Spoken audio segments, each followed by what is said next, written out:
It's a great day, Jason, because we're going to focus on talking about how to make remarkable lives for people working in the construction industry, not only for them, but like you say, for their families as well. Ooh, I like And that. I love, like I was telling you earlier this week, I was rereading your book, and this time some new things popped out at me. And one of those was the hyper focus on why we should stop pushing. And I didn't realize, Jason, how you went into such good detail about your journey. I think it's really important for people, especially when they pick up your book, this book right here, Takt Planning and Integrated Control. And they look at this book and they just like, if they just hold it in their hand, it's heavy, right? And Jason, when they read this, they might feel like it's heavy and they're like, this is too much for me to do. And people, don't forget, Jason put in a story about a superintendent named Brad, that it was too heavy for him, but he shows you how he overcame his doubts and his fears and succeeded. And I think it's your story, Jason, and it's Spencer's story, and it's anybody's story who's ever started something new. Yeah. And it's funny. Well, thank you for that. First of all, I love it. And I do just as much advertising for construction Scrum, but that's a real job. That's a real story there. And all the names and places have been changed to protect the innocent, but that was a real job. And we were able to recover it. And it's really surprising to me that this concept of pushing, and I had to differentiate it in my mind between pushing and driving, right? Because we do want superintendents to drive forward with passion and project managers to drive forward with passion, but we don't want them to push. And I thought of this analogy, like when you push and you, like, let's say you push somebody, usually they fall over, they trip, even if you do it lightly, right? Right. You're not going to with Felipe because he's a very big man. But if you drive somebody, usually you get them in the passenger seat or they're in the driver's seat or whatever, and you go with them, right? If you think about that little analogy. And so I totally agree. And like I said the other day on one of your, I think it was on the live stream, is I'm really frustrated that somebody knew this for decades or maybe even a century now, and it hasn't made its way to well, I guess it has through Lean. So I'm just saying, to the superintendent level, it hasn't made its way there. And so, yeah, I think you're totally spot on. Anyway, that's a great subject, and I appreciate you reading the book. No, you're welcome. Yeah, multiple right reads. Here too. There you go. I know, and I gotta, the next time I come to your area, or if I know we're going to be in an airport together at the same time, I'm going to bring a copy. I'm just going to start traveling with it in my bag, just in case, Jason, so I can have you autograph this bad boy. Oh man. Hey, I'll just, no, just consider it done. I'm going to make a note right now. I'm sending you a copy. Right? Oh, but I expect construction Scrum sign though.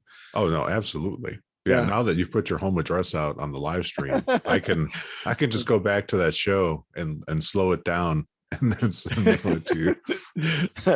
I think that's so funny. It's never worked. Nobody ever really calls me, or like putting. You would think that, like, oh wow, people will call. No, I mean the normal people call, but or contact me through LinkedIn, but nobody ever calls or comes to my house. But right, it's too intimidating, Jason. Well, it's like I've seen, I've been doing this for a while, like as you have, and I was looking at the timeline you put in the book about your journey, and I couldn't help but thinking, like, man, we have so much in common. No wonder we're such good friends. Yeah, I know.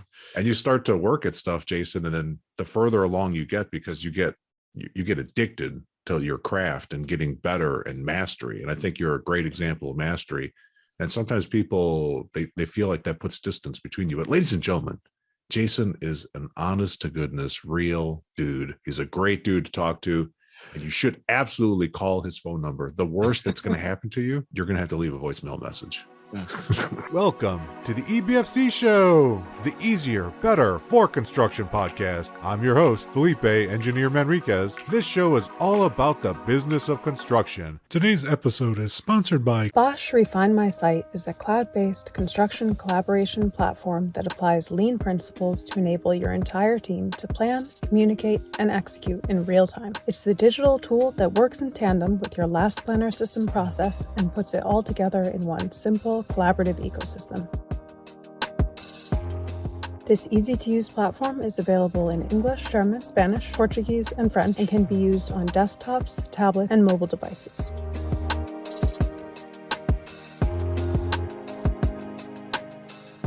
According to Spencer Easton, scheduling manager at Oakland Construction, Refine My Site, in my opinion, is the best, leanest tool on the market for last planner system. here's what our users have to say. We've looked at 3 other digital scheduling platforms and none compare to the straightforward approach Refine My Site takes. From milestone planning all the way down to daily tasks, this program gives every general contractor and their trade partners meaningful collaboration, accountability, and KPIs.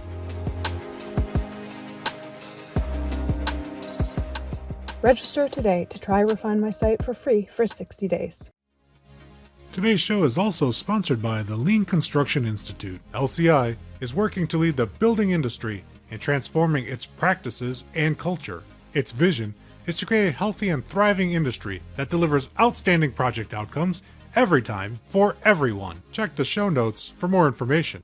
Now, to the show. Welcome to the show, Jason Schroeder. Jason, welcome to the EBFC show. The second time coming on the show, multiple time coming on the live stream. I am so happy and excited to have you. We're here at 0:30 on a beautiful day.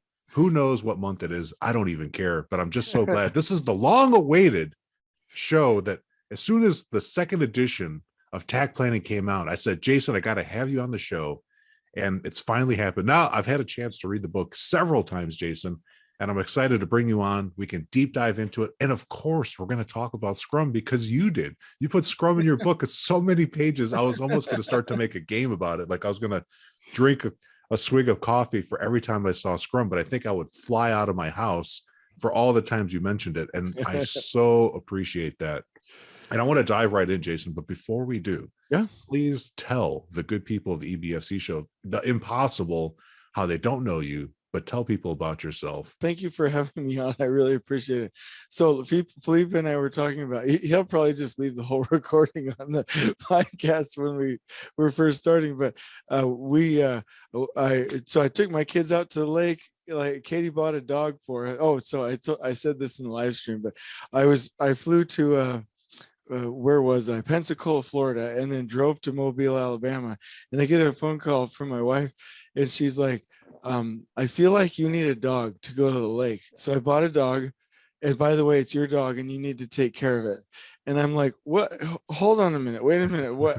A dog, like, and the first day the dog came home, it was she's jumping up on the couch, and like some of our little smaller kids like went up on top of the table and wouldn't come down because they were scared of the dog. And I'm like, whoa. Anyway, I digress. But I have 11 kids and a dog now. And so last night 11. You heard it right, people. That's 11. That's 6 plus 5. 6 plus 5. Yeah, 6 plus 5 kids. We went to the lake. I took the kids to the lake last night to get out ahead of Memorial Day. And on the way back, I think one of the auto lubing caps on the bearings on the axle came off because my left tire on the trailer for the boat caught on fire.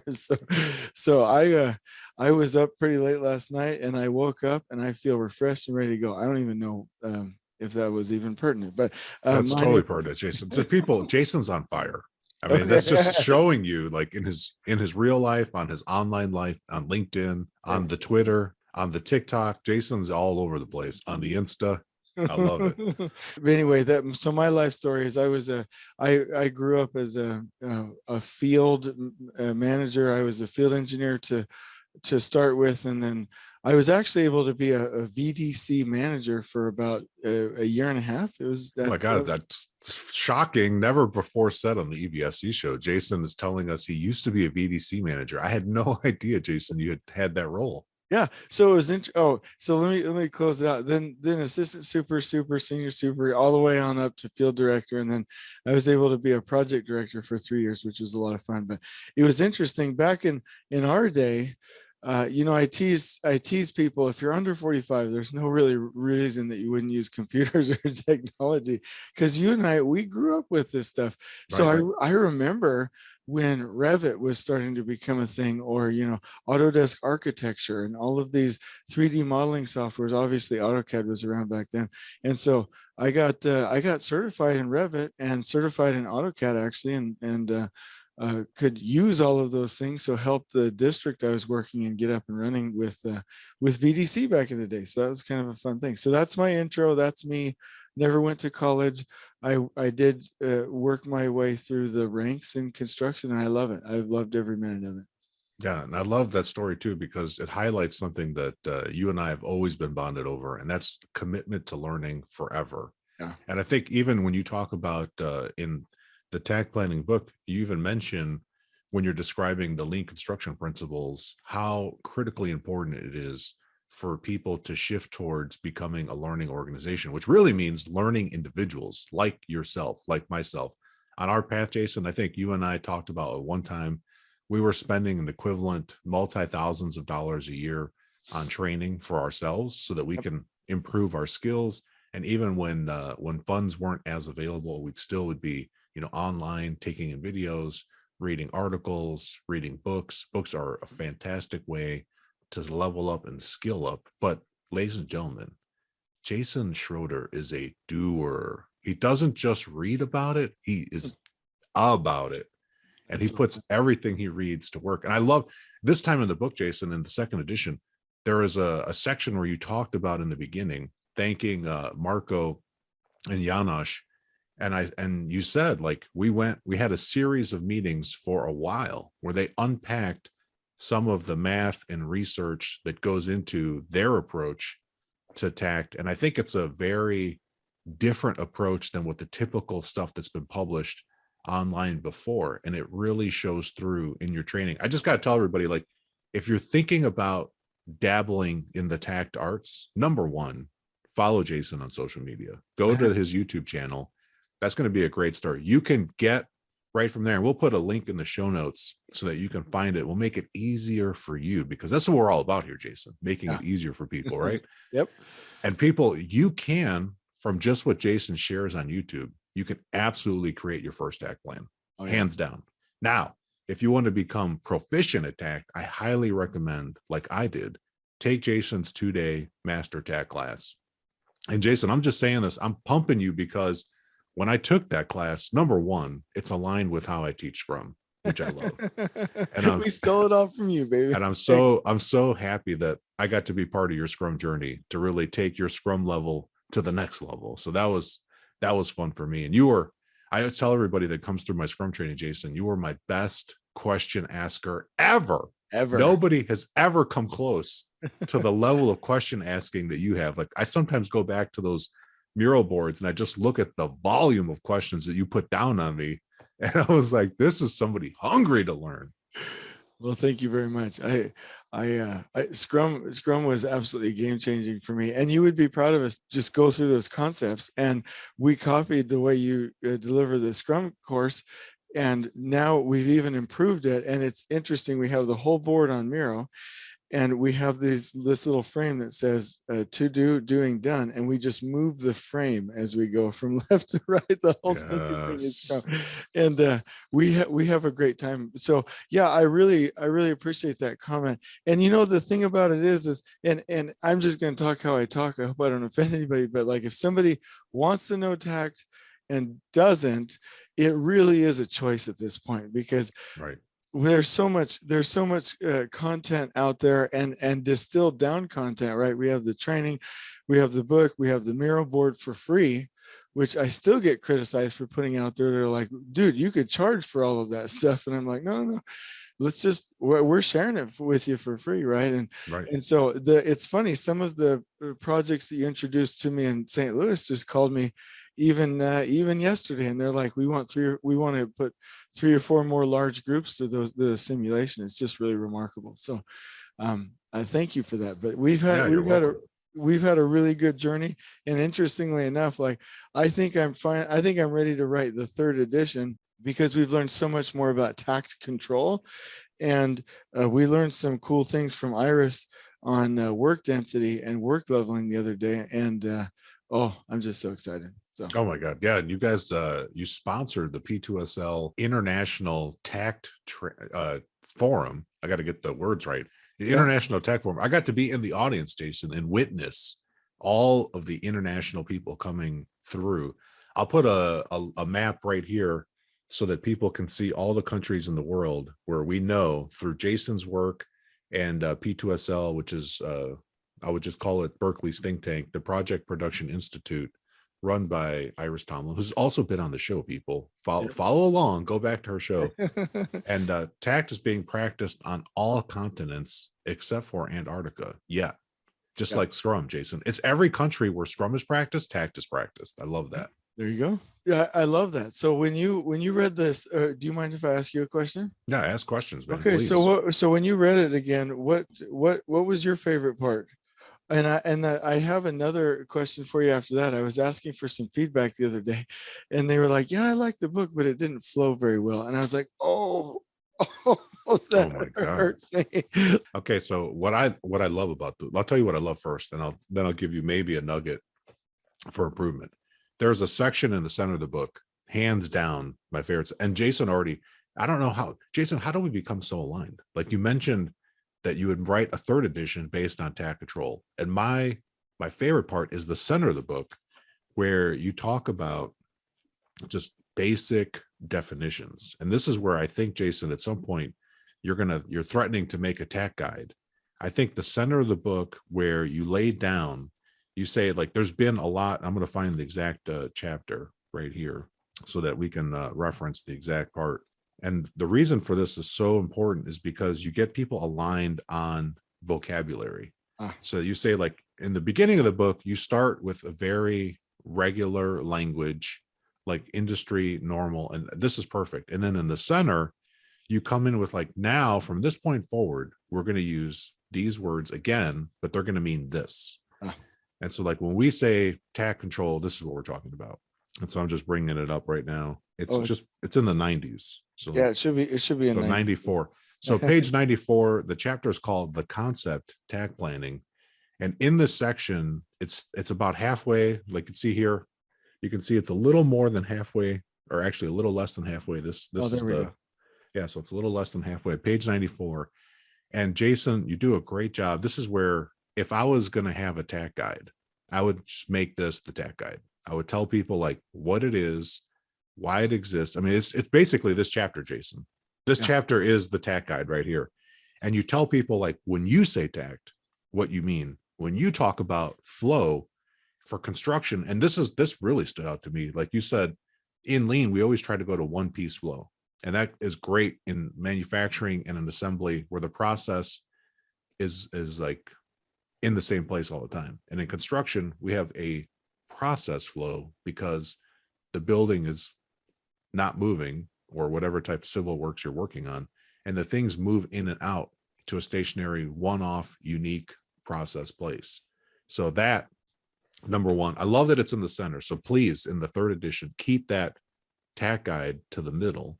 Keep the story about evergreen construction, because it really brings to life somebody's real journey. So if you get that out in the 3rd edition, I will shed tears.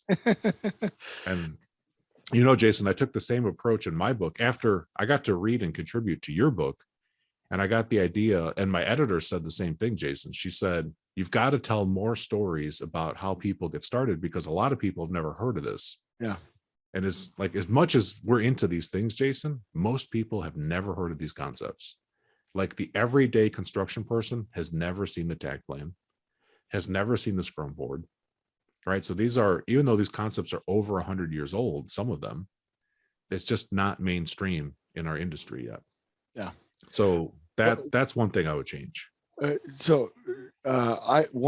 quick thing here. So this is the first time I'm ever mentioning it anywhere. So first on your show is that we are days away from publishing tactguide.com. There you go, people. So on there we'll have the 12 principles of tact, the 10 commandments of tact, the intro, the tact health section, the definitions, and then resources. And I'm just so excited about it. So, and the purpose there, and so again, like everything we do, we're stealing from Scrum, but the purpose there would be to guide the industry to make sure that we don't have people doing things that will take us in the wrong direction, right? So and what I'm really excited about, there are software companies, multiple software companies that are like, hey, we've added these features, like you said, or hey, now we have buffers. Now we have an interface to do work packaging and leveling. And I like that, because then once they have all those features and you can actually do it the right way, then we put the software up there and we say, okay, this is a compliant software, right? And hopefully that gets people away from I just want to go make money with the software, situation. And so, and I took that, I think you gave me that advice probably 8, 9, 10 months ago. And so we're almost ready with that website, ready to go. Yeah. And the other thing I would say, and I haven't seen this or experienced this in your book, but this happened with my book was published Amazon. Yep. And we picked the highest quality images, and Amazon has still had there's been some defects on the QR code quality. So people have written to me and said, I'm on this page, this QR code doesn't work. And so one of the countermeasures to that, Jason, is I made all the QR codes point back to the same site. So like on my book website, all the QR codes and the special stuff is all living on one page. Okay. So just in case, and your QR codes sometimes point to videos. And so you might want to consider that. But so far, all the codes that, maybe it's because your codes are so much bigger than my codes. My codes, I think we went with like a 2-inch standard, and I think yours are like 2.5 or 3 inches. So you might be okay. Have you had has anyone mentioned anything about the QR codes not working? No, they haven't. One time, so it's kind of funny that as far as the Amazon print quality, I've got a 1 star on one star in the book, and it was, hey, when I got my book, pages were falling out. And so I that actually happens quite a lot with Amazon printing is that I found out, is that the book can be perfect, and then the binding, however they print the books, it gives it difficulty. I don't know if you just sell it through Amazon or if Amazon prints it, but Amazon prints for us. Yeah, same. And the same thing. Okay. And so I looked him up, tried to connect. And so I'm like stalking this guy, trying to get him to get rid of that 1 star, but I'm like, it's okay. Like, it's all good. Jason, any publicity is good publicity. Sure. Fair point. Yeah. You're so good about that. Like, I've only ever disconnected or blocked like 2 or 3 people in my entire life, and they're all my friends now. Yeah, they're all Felipe's friends. He's like, oh, you had Jason didn't want to have this conversation, I'll go do it and change somebody's life. And I want to dive back in to Sure. the book. So one thing to consider for the 3rd edition is you give a great timeline about your journey to Tact. I would consider expanding on some of those stories for you personally. And in the 3rd section of the book, like if you open up with the story or some fundamentals or however you want to open it up, in the 3rd part of the book, I think a little more about Jason's story with Tact, expanding on that would be value add, because you're like the guide, you're the David, so to speak, from the book, right? Helping the construction superintendent. And like in the book, in part 3, people want to see, how is Jason or Lean Tact going to guide us through? And so if you expand on those stories, people will get to see like what it is and make it easy for them to understand. Like, I'd spend money with you all day long, Jason, all day long. And people, if you want to know Jason's favorite holiday, it's Halloween. Yeah, it really is. Well, and in my defense, I call Halloween first Christmas, Thanksgiving second Christmas, and Christmas third Christmas, and New Year's is just 4th Christmas, right? So it's all just one big holiday to me, baby. Right. So I will definitely 100% do that. I think it's, and this, I hope this comes across with the humility that I intended, because like there's people like Marco and Janos and Hal Makeomer and Iris Tomaline who were literally pioneers, have been doing this for decades. Right. And it was interesting, and I'm going to make a statement here, but like I invented this system only because I didn't know those people. Meaning I saw the Pentagon and a renovation tax plan, and all I did was see, they didn't do any training. All I saw was the picture. And so then I started to experiment with it and develop it. And then I researched not researched, but developed the next step. Then I learned about lean and pulled it in and developed it. And then I had this entire system that I called, well, one piece flow schedule, and implemented it on a job, and people were touring the project. And then I think it was Dean Reed, Lean Dean, pulled me up to the Bay Area and had, I think it was Patrick Thies from, I can't remember where, or Dreesen Summer, and he did a tack training, and I'm like, oh my gosh, other people are doing this. So Felipe, I thought that I had invented this, and I didn't know that it was actually a thing. And so then I found out, oh wow, this has been around for centuries, and we have all these wonderful people doing it. And so then, to your point, that's when I started to, and we, the group over here, started to say, well, let's go to Germany and let's find out what they're doing here. What's Iris doing? What's Hal Makeomer doing? And that's when all the information started to come together. So this is like when I talk about being a superintendent, I copied all of that from somebody else. When I talk about field engineering, I copied all of that from Wes Crawford at Purdue University. When anything that I have ever done, I've copied, but I proudly can say that not because I was the first or the only, but because at that time I was in a silo, I invented this. And so like there's some authenticity there, and I'm really, really proud of it. So you made me think about that. And I just like, as a superintendent, that unique perspective that you're talking about, like I can come with some authenticity, because a lot of folks, and God bless them, and there's nothing wrong with this, but they're consultants, they learn about it and they teach it, but I did it and I'm now sharing. Do share, right? And just like you were actually in the trenches, as a superintendent and a project manager and a director. And so I think it is really powerful when we can say, no, I was there, I've done that, I was in your position, and it worked. So I totally agree. And no, I absolutely love that, Jason. Jason, what you just said is like something that I hope we'd weave in, and now let's just weave it in. Yeah. So a lot of people ask us, and we've been together, we've actually had the honor of standing shoulder to shoulder and teaching some of these concepts. And people have said to us, they've come up after Jason and I were, the last time we did this was in St. Louis, teaching some last planner systems, some Tack, and some very, very little bit of Scrum. I remember we had a little bit of time for Scrum in that training. No, even though we scrummed the whole thing. Exactly. We scrummed the whole thing together. But what struck me, and this was a training that Jason and I did through the Lean Construction Institute, we had, the room was like 90% foremen and superintendents. And most of them came up to us afterwards and were asking us questions that only somebody who's done it would ask. Because I've seen consultants give presentations too, Jason, and it comes off completely different. Nothing against consultants. You're going to need consultants for key things at certain parts in time to help you. But what Jason is saying, people, is that we've done it. We don't believe in Takt. We don't believe in Scrum. We don't believe in last planner system. We know Takt. We know Scrum. We know last planner system. We know it here. We know it here, and we definitely know it here. And that's the big difference. Like sometimes I hear people talking about these things, Jason, and they'll say something like, oh, I believe in it, and they've never done it. Yeah. And I tell people, like, it's not the Easter Bunny. It's not something to believe in. It's something to experiment with, exactly like Jason said. Like he invented something out of a necessity, and then from there, it created a cohesive way to do it. And the way that you do Takt and your whole team at Lean Takt is completely different than even the presentations that I saw and heard at the International Tack Forum. And I think it's because, Jason, you've pulled all these great elements in. And so kudos to you for bringing all these amazing people together and then changing and iterating on how you deliver Tack. So that's something very unique, people. Yeah. Well, thank you very much. I feel so beautiful and special. You are beautiful and special.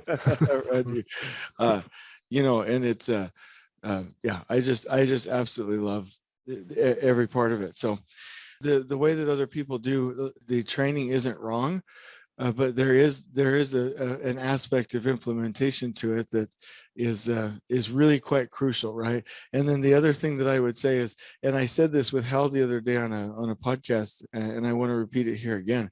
I do get a lot of flack about Last Planner, and there are some things that people criticize quite a bit, and I've realized that everything that's wrong with Last Planner is CPM. And like I'll give you a quick example. If somebody was like, well, I don't really like PPC, I get that a lot. I don't really like percent plan complete.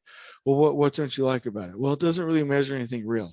And then you really dig deep, it doesn't really measure anything real because it's a guess from a projected CPM schedule and a projected critical path. But if you are creating a weekly work plan from a Takt plan that's on a production rhythm, according to those teaming philosophies that we learn in Scrum, where we don't add excess manpower over what's needed, where we don't switch context, where we don't work overtime too much, where we don't change the leaders. And I could just go on and on and on, right? But if you have a repeatable sequence through your Tack times, and then your weekly work plan is based on that rhythm and the input of trade partners, and then you track, hey, how many of these did we accomplish? That's a real measurement, because then that tells you, are we leveling work like we're taught in Scrum? Are we finishing as we go, right? Are we doing these things? Now it becomes real. And let me take one other one, right? Like, so there's some folks that take and I do believe that there's a balance here, but they're like, don't do any planning for other than milestone planning and pre-construction for your schedules, right? And I think there's a balance to that, right? I believe that in pre-construction, we really need to have a really good macro level Takt plan so that we can adjust with the shape of the building and know the overall total project duration. And I think some really fanatical Last Planner people are like, no, we don't do any planning. We only do it as we get closer. Well, why did we do that? Probably because CPM schedules have been so unreliable for so long, and their hit rate is like 15%, and at the highest 45%. But with Takt planning, with historical production rates and quantities and sequences by program, you can do a really nice macro level Takt plan early on, even before the trade partners get there, and it's not anti-LPS religion, you know what I mean? And so I've looked at every single thing that somebody could ever complain about with Last Planner, and everything ties back to CPM. And I just want to say, like the Last Planner Scrum philosophies about involving the foreman, about collaboration, creating happy team environments, I'm just really very appreciative of. And what I'm most excited about is like, Scrum can exist on its own without any help, but Last Planner really is benefited by the Takt system. And I think Takt is a really good complement to Scrum, and those three together form a really nice triad that will allow anybody to do anything. That's my perspective. Completely agree, Jason. My first exposure to Last Planner system was on a project where the CPM schedule totally led us down the wrong path. Like we're following the plan right off the cliff's edge, and it got us to a point where we had to either extreme up with resources because how the schedule shifted and it went suddenly critical. And people, don't be fooled. If you look back on your schedule, just think of the last job you were on. Your critical path changes every month, and the fact that the critical path changes just tells you that you're putting faith into something that's not helping you. It should not actually be changing. And I've seen schedules, Jason, where people are like, here's the primary critical path, here's the secondary critical path, here's the tertiary critical path. And it's like, if you have to have so many off ramps and alternative routes, then how are you really getting there? Like if I have 3 options in this tertiary critical path environment where this might happen, this might become critical, near critical, there's like the near critical, like the super near. I'm like, come on, people. It's just so much variation. And what Jason's talking about, and I don't want to let this go, Jason, because you said this and it was super subtle. I want to bring it back. You said weekly work planning fails when you just try to use CPM to guide your Last Planner. When you use Takt, like Jason said, you're setting up through different areas that what he calls tack trains. Your weekly work plan is set, and it's done collaboratively with the team, with the foreman. The foreman tells you through this train, through this sequence, as I move through the building in different areas, Yep. this is exactly what I'm going to do. They have their work plan for the entire sequence, like that. And then all they're doing as they go into different areas or go into different tack time, they are just updating, where am I? But Yeah. this is my standard steps. Now they have very predictable, reliable standard steps, nearly uninterrupted flow, which critical flow is what Jason and I are all about. We love the critical flow. Yeah, baby. And so I don't want to jump over that, Jason, because that's people might miss that. Like, rewind that and listen to Jason the second time when he talks about how easy using a tack plan creates the weekly work plan for the trades so that they can have reliability and much tighter interconnection from one trade to the next. And now, like Jason says, your PPC should finally be consistently above 80% because you're dramatically reducing the variation. Jason, I was with the team recently and we looked at their PPC, and it was a fully pull plan job. I'm going to say pull plan with air quotes. I'm not going to call it LPS on purpose because fine. Of what I saw. And I can do that. Right. And the only reason I'm giving them the pull plan and not the LPS is because their PPC was coming out through some software just because they could. And it was sub 60%, which was exactly like a CPM schedule. And Jason, I saw CPM language, and I saw it and I heard it. Yeah. And I said, this is somebody who's been trained in CPM, using CPM with technology to still push schedule people through. Yeah, I totally agree. And it's funny. So I've got a couple things, if you don't mind. So the systems thinking archetypes, Hal has been teaching me, and obviously I read Thinking in Systems, and I know you've read a lot of those books, but I've been, or maybe all of them, I don't know, but it's really been interesting to me that one of the first things that you can change in those archetypes is the paradigm that somebody has. And I realized that I didn't truly know Last Planner or Takt until I came at it from a Scrum mentality. And then Hal was talking to me the other day, and I was like, I learned that in Felipe's Scrum class. And he was like, well, do you know where all that came from? That came from lean research that was done really, really early on in the 90s. And I was like, okay, great. And I love Hal, by the way. He's doing a great job. He's on the podcast quite a bit. But my point was, we need to get that information out to people, right? And so Scrum is doing a great job of getting that out to people, and I love the work that's going there. So yeah, some of the early things that you can do is change your paradigm, change your mindset, and then change the goal of the system, which you reference quite a bit, right? And so if you're coming at it from a CPM paradigm or a CPM mindset, and you have the same goal as the CPM system to have a critical path, then you can call it whatever you want, and it's going to be something totally not good, right? So I thought of an analogy when you were talking to me where you said, hey, we had this job, CPM, and then we implemented Last Planner, we were able to fix it. And this is the analogy, and I've never thought about this before, but imagine that you have in a company two leaders. You have the master scale, or let's just say two leaders in a normal company. You have maybe the CEO and the president. Okay, the CEO and the president. If the CEO starts to really tank his job, then the president can run the company, right? Right. But how much better would it be if that CEO will never rein it in, to replace them and still have two people on the leadership team, right? And so I think about those analogies. You're absolutely right, Felipe. Like, somebody can go recover a job with Last Planner, and what I'm offering is, yeah, what you and I are offering is, yes, you can do that. But how much better would it be if you got somebody in the right seat and you kept that leadership team whole? And not only do leadership teams, and you teach that the ideal team size is 4, right? Right. um, how much better off will you be if you bring in Scrum as well? Like at Elevate, right? If Katie wasn't the CEO and Kevin wasn't the chief operating officer and I wasn't the president, we didn't have all 3 of us, we wouldn't be making as good of decisions. And so I think all 3 systems work together. So that's one little analogy.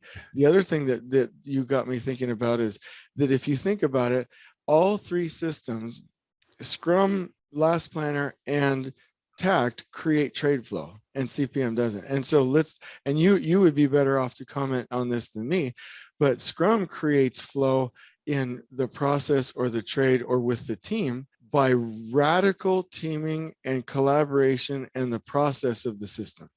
Last Planner creates through pull planning and through the weekly work planning coordination trade flow by collaborating with the last planners. And Takt creates trade flow not only with the collaboration of the last planners, but also by nature or virtue of the system that it has to cascade. And I think if you think about it, all 3 of those systems force the implementation of trade flow by virtue of the goal of the system.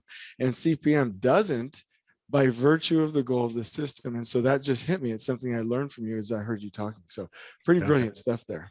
And I want to add to that too, like CPM actually incentivizes people to stack because the software is built such that you can create. And Jason, I think you've put some really good graphics out on your YouTube content where you show, how these schedules that you've had to recover, when you put them into a Tack format, so you can see the entire schedule in one view, which you can never do in any CPM report. You can't print it big enough to see this.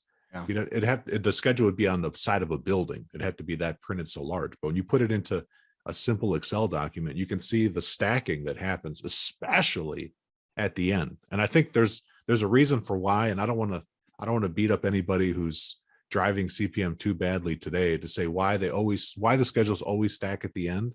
But it's so predictable, Jason. Like you and I can just go to a job that we're there for recovery, and that no matter what phase we're in, that the end of the job is going to be even worse. Like you just get a sense of like, it's going to be even worse. And then when we analyze the schedule, we're like, wow, it's worse than I thought. Yeah. It stacks up. And like Takt, Last Planner system, and Scrum intentionally limit work in progress. Amen. And they create flow. And Jason, I want to give extra kudos to Takt because I too had my Last Planner system, even though I'd had 10 years of playing with it, when I learned Takt from Iris at P2SL, it totally changed how I did my reverse phase pull planning, completely transformed that part of it. And when you and I got together some years ago and we looked at, are we aligned on Last Planner system? I remember you asking me like, I don't know what you're talking about when you say it. I was like, I don't know what you're talking about when you say it. And we looked at it together and we were aligned. And I think it's because of our understanding of Takt that makes our pull plan, our reverse phase pull plan, or how we develop milestones and the phases in between radically different. Because we're thinking, I'm going to try to attack this. Yeah. And so if I'm going to try to attack this, we're trying to create a different type of flow that people that don't have a Takt training miss out on. Yeah. And so I think that's it's going to totally change. And like Jason said, I've heard the same thing, Jason, from multiple people. I never really understood Last Planner system until you showed me what Scrum is. I've heard that from so many people. I almost think like we should start to do like a Scrum, Last Planner, Takt, like in that order, train people in that order for those 3 in that row, because it's going to shift paradigms, like you said. So 100%, I would 100%, because we teach so much of Last Planner, the huddle systems and the collaboration and those things inside the Tack training. Like literally, you could literally send somebody through Scrum training, Superintendent Bootcamp 1, Tack production system course, Superintendent Bootcamp 2, and literally they would be the Navy SEAL of construction leaders. Because really, we should relabel the super boot camps to super PM boot camp. So, and here's one other thing that's never before heard that I heard just yesterday. So today's day 3 of the Tack production system course. So we spread it over into 3 days, shorter periods, like you were saying. Yeah. And we implement all of your good ideas. So just if you say it, we just do it. But this is the 3rd day. Yesterday, somebody said, you get all on the same page by getting it on one page. And I was like, whoa, that's so cool. So if you think about it, like, how do you get on the same page with your job site team? A single Scrum board. How do you get on the same page with your team? A single pull plan or weekly work plan. How do you get on the same page with the same team? A single page Takt plan, right? Like even just the simplicity of that, like 76 pages is ridiculous. Like human beings are just not that smart. Even if CPM works, and it doesn't, human beings, like I'll tell you this, and that you've built a number of CPM schedules, I'm sure. By the time I got to 2 or 3 pages of a CPM schedule, I could not remember, Felipe, where I've logic tied everything. I would scroll up and down and all over, and it became too much of a monster for me to even understand as a human being how to manage it. And I just remember back to the insanity of that. And then you just get this hopelessness. Well, I'm going to do my best. And, God forbid if you ever took over a schedule from somebody else. So it really is. Oh, there's one other thing that I want to say. And when people say, yeah, I can do the same things you're talking about in a CPM software.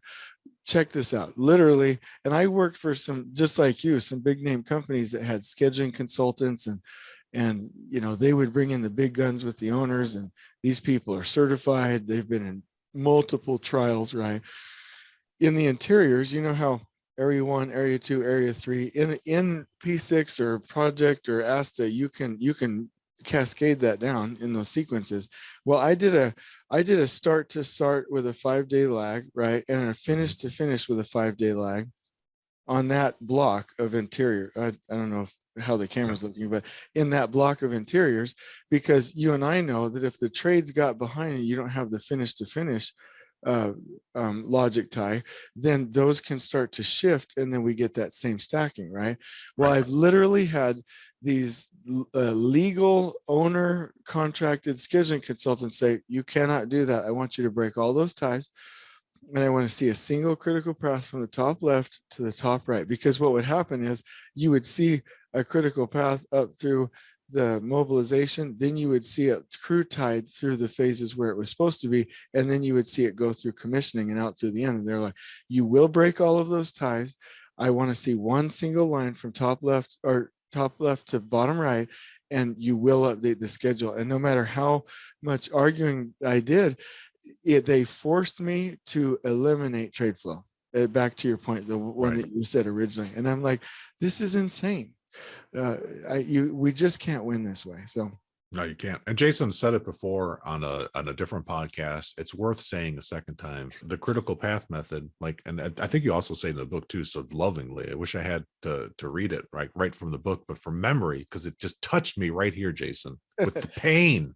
You said, why would an owner intentionally, if you told them what they were doing, if you said you're creating a plan that's designed by design to fail, you're creating a plan with no ability to handle variation at all, and you're telling me, like, that's what I want to buy. I want that one where I have no variation, no chance if any one thing goes wrong that this thing can be recovered.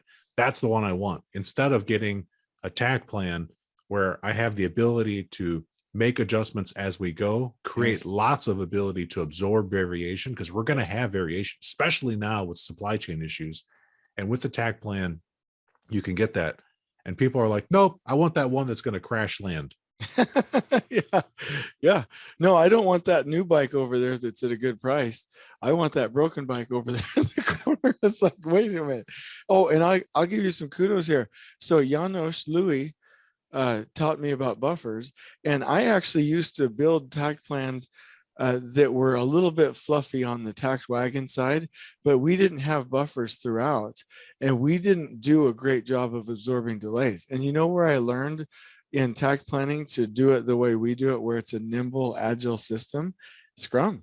Like, I was like, wait a minute, we do need to be able to absorb changes. We do need to be able to be nimble with delays and things like that. And so then when I learned that in Scrum, and then Janos was talking to me about how he inserts buffers, it came together. Takt. The other comparison is CPM is not an agile system. And I'm not talking about the real agile definition. I'm just saying agile, nimble, you know. Yeah, like it can't change. Yeah. Yeah. So CPM is a can't change system. Takt is a nimble, agile system. Last Planner is a nimble, agile system, and Scrum is the most agile of them all. You know what I mean? And so I think that that's just absolutely brilliant that we're able to use buffers and actually optimize those sequences and actually be able to go do that. And you and I were in a BMW plant, right? What do they do? And I don't, real quick, Felipe, do they call it andon or andon? What's the pronunciation? I always in English in the United States, it's andon. Andon. Okay. So, and they pull the andon, right? Or push the button and the whole line stops, right? And in Takt, I love the same similarity, right? Is that if you have a train and there's an interruption, we pull the andon and the whole line stops, right? It's exactly the same as they do it in the car manufacturing companies. I was like, this is brilliant. Yeah, I just 100% agree. There's one thing that I want to say before we're done, is that the thing that I love the most, and I will say it again, that Scrum, Last Planner do it as well. Takt creates capacity, meaning all of this is boring unless there's an outcome. And I'll tell you a quick story. At the research laboratory, and I know you have similar stories, but at the research laboratory, the director of he was vice president of construction. Sorry. So there's vice president of planning and development and of a university. He came and toured the job. He literally said this, Felipe. He was like, every time I come onto your job, it feels like I'm going to Disneyland. There's a buzz, there's an excitement. I hope he didn't mean things were expensive, but but like you go around and it's clean and the signage is beautiful and straight, and you have workers that are like engaged and happy, and you stop and talk to somebody and the workers are happy, and there's no trash on the, anyway, he was like, this looks like Disneyland. That only came because the team had the capacity, the time to go do those wonderful lean things. And so like I tell people, look, the 3 things that you can do if you want to get time on your project is you can learn and implement a personal organization system. You can really implement a good team balance and health among the team, which Scrum teaches you how to do. And you implement Takt Planner and Scrum. Those are the 3 capacity strategies, because if you now there's one last point. I used to tour when I was learning Last Planner, and I would go to like a $280 million hospital, and they're like, well, don't tell anybody, but as soon as the interior started, we kind of abandoned the system, and now we've kind of gone back. And the reason that some of them, it wasn't smart, that's not what I said, but the reason that some of them abandoned it is because having $120 million worth of complex hospital interiors and creating weekly work plans every week from scratch because they weren't doing it right seemed really overwhelming. And so as soon as they do, like you said, Felipe, you bring it in with good milestones and you bring it in with Takt, and now most of that is pre-populated, and then we make adjustments with the Last Planners. Now you can do $1 billion worth that way. And the system won't break down because it creates capacity. And so I just think that like when you go, and I'll just mention this, like when you go to Josh's job where you had taught him Scrum, what did that do? Increased his capacity. Right. You go and he implemented Takt with you. What did that do? That increased his capacity. He's doing pull plans with the trains. What did that do? It increased his capacity. So now he can keep the job clean. Now he can keep the signage up. Now he can really mentor his assistant superintendents. Now. And that's my favorite part of the entire thing. Very special thanks to my guest. I'm Felipe Engineer Manriquez. The EBFC show is created by Felipe and produced by a passion to build easier and better. Thanks for listening. Stay safe, everybody. Let's go build.